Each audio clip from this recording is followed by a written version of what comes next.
இதே சுகம் இதே சுகம் என்னாலுமே கண்டால் என்ன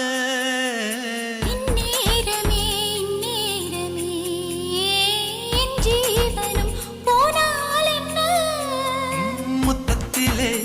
பல வகை உண்டு என்று சொல்லட்டுமா